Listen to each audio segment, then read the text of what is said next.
Hello, friends. Good evening. Welcome to this episode of Satya Speaks. आज मैं जो बात करने वाला हूँ एक एक थोड़ा सा आपका नॉलेज, आपका सोच में एक असर डालने के लिए बात कर रहा हूँ। जब हम डिसेबिलिटी की बात करते हैं तो हमारा मन में जो विचार रहता है वो कैसा रहता है। जब बीमारी के बारे में बात करते हैं तो हमारे मन में क्या आशाएं, क्या विचार रहता है। अब देखिए, जब किसी को बुखार हो गया, कोई भी माइक्रोबियल इन्फेक्शन हो गया, वायरल इन्फेक्शन, बैक्टीरियल इन्फेक्शन, जो भी हो गया, आप क्या सोचते हैं? अरे, डॉक्टर से मिलते हैं, उसका जो भी उपचार है करेंगे और ये ठीक हो जाएगा। यानी आपके मन में आशाएं ऐसी होती है कि जो भी बीमारी आई है वो बीमारी ठीक हो सकता है। डॉक्टर, हॉस्पिटल, जो भी डायग्नोस्टिक्स या इंटरवेंशन वो सब है, उससे आपको उम्मीदें होती है। पर जब डिसेबिलिटी की बात आती है, कोई blindness, deafness, brain damage, paralysis, इस टाइप का प्रॉब्लम से अफेक्टेड है, तो you just give up hope, मतलब आप छोड़ देते हैं इसको। कहीं डंपिंग यार्ड में जैसे आप डंप कर देना चाहते हैं, कोई स्कूल या कोई आश्रम, कोई रेसिडेंशियल फैसिलिटी हो जहाँ आप अपने जैसे बोझ हल्का कर देना चाहेंगे। सो सैड, सो अनफॉर्चुनेट। ये एटीट्यूड इसलिए डेवलप हो जाता है कि लोगों के मन में ये विचार है, ये परसेप्शन है कि ज़्यादातर डिसेबिलिटी जो है कुछ हो नहीं सकता, कुछ कर नहीं सकते, बस झेलना है, और वो भी जिंदगी भर झेलना है। क्योंकि ऐसा परसेप्शन क्रिएट किया गया है, इसीलिए लोग फ्रस्ट्रेटेड हो जाते हैं, छोड़ देते हैं। पर लेट अस सी क्या होता है।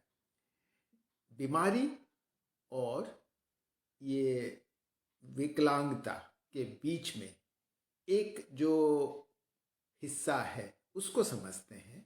जैसे कोई हमारा ऑर्गन का माल फंक्शन, अभी जैसे डायबिटीज हुआ, हाइपरटेंशन हुआ, इसको तो आप बीमारी नहीं कहेंगे ना। एक माल फंक्शन यानी शरीर का कोई हिस्सा किसी कारणवश ढंग से काम नहीं कर रहा है, इसीलिए आप उसको मैनेज करते हैं। कैसे मैनेज करते हैं? कोई कमी है तो सप्लीमेंट्स देते हैं, या कोई ऐसा तरकीब, मेडिकल टेक्नोलॉजी अपनाते हैं कि हम वो खामी जो भी है उसके बावजूद जिंदगी ढंग से जी पाए। मैं तो ये कहूँगा कि ज़्यादातर जो भी प्रॉब्लम्स है डिसेबिलिटी के कैटेगरी में, उनमें से कई ऐसे ही प्रॉब्लम्स है जिसको आपको मैनेज करना है, या उसमें ऑगमेंटिंग करना है, उसका काम काम करने का क्षमता या जो भी फंक्शंस है उसमें नॉर्मल या नियर नॉर्मल लेवल पे लाने के लिए हमें कुछ एक्टिविटी करना है। अब जैसे किसी का बीमारी, जैसे बुखार बुखार आया, और वो बुखार सब ठीक होते होते पता चला कि कान के पर्दा फट गया है, और आगे वो क्या होता है, कान बहने लगता है। आप उसका उपचार कुछ करते हैं तो भी सुनने की जो कमी है वो आपको परेशान करता है, ढंग से वो सुन नहीं पाते, यानी काम करने का जो एबिलिटी है कान का, उसमें कमी आ गई है। यानी ये जो बीमारी आया है, बीमारी एक डिसऑर्डर क्रिएट कर गया है, हियरिंग इम्पेयर्ड हो गया है, हियरिंग क्षमता में कमी आ गई है। तो करेंगे क्या, उसका ढंग से डायग्नोसिस करेंगे, असेसमेंट करेंगे कितना कमी आई है, और लॉस को कॉम्पनसेट करने के लिए कोई हियरिंग एड्स लगाएंगे, डिजिटल प्रोग्रामिंग वाला, या अगर कान पूरी तरह से खत्म हो गया हो तो कॉक्लियर इम्प्लांट सर्जरी जैसे करेंगे।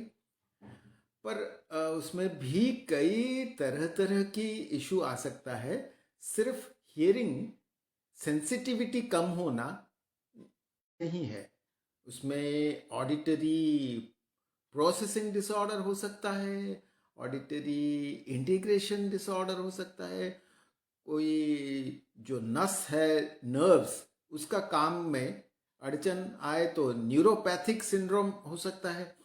तो तरह तरह के इशू है।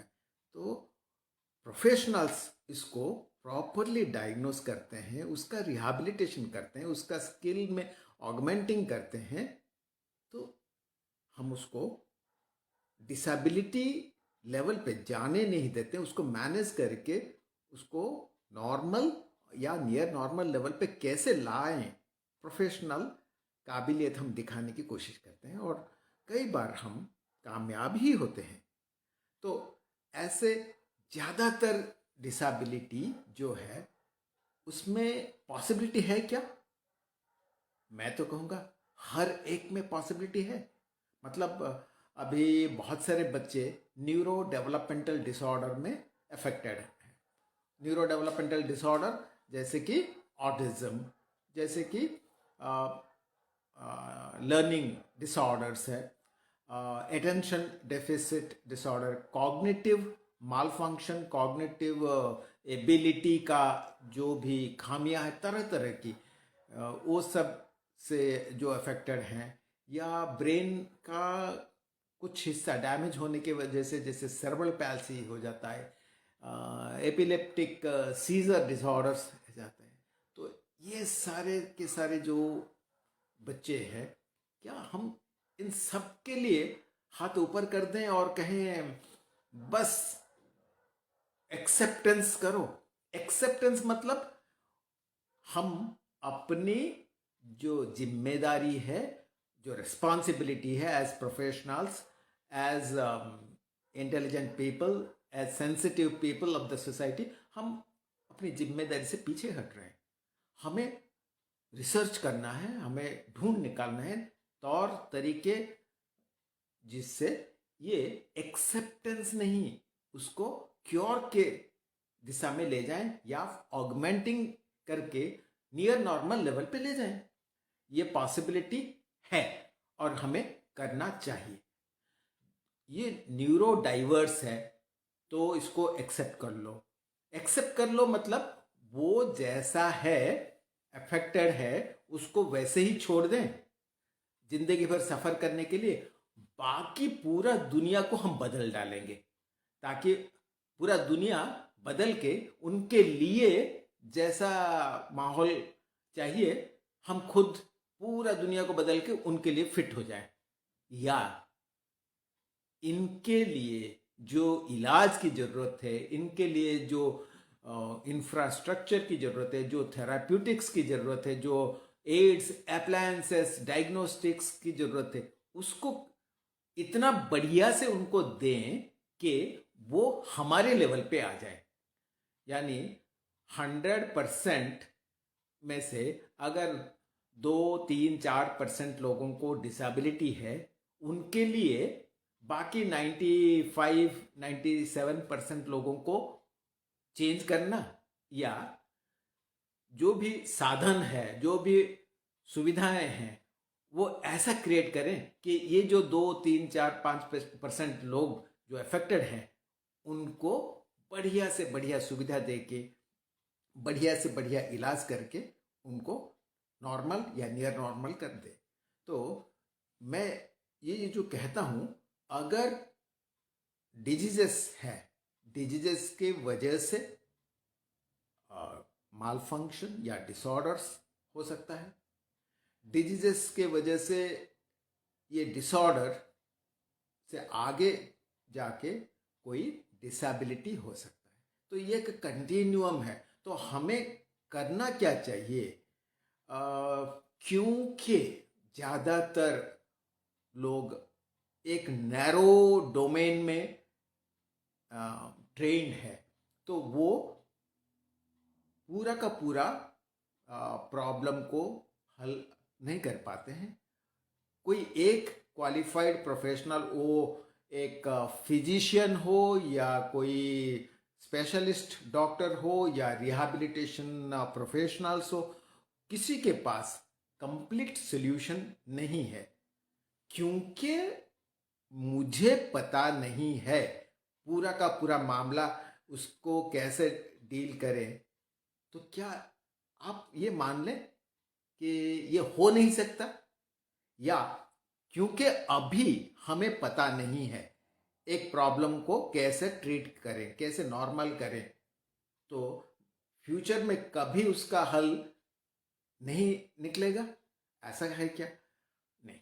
सो हमें समझना है, कोई डिजीज से डिसऑर्डर या डिसऑर्डर से डिसेबिलिटी तो हो सकता है, पर जैसे कोई डिजीज को भी आप होपफुली हैंडल करते हैं, उसका क्योर के दिशा में ले जाते हैं, वैसे ही कोई डिसेबिलिटी के लिए भी आपको ऐसा सोच रखना है कि कैसे उनका स्किल, फंक्शनल स्किल में चेंजेस, बदलाव आए, और जो भी कमी है, खामियां हैं, उसको जो भी सप्लीमेंटिंग या थेराप्यूटिक ऑगमेंटेशन करके, एड्स अप्लायंसेस का इस्तेमाल करके, सर्जिकल या मेडिकल इंटरवेंशन के साथ, या जो भी रिहैबिलिटेशन इंटरवेंशन के साथ, उसको नॉर्मल या नियर नॉर्मल लेवल पे ले जाए।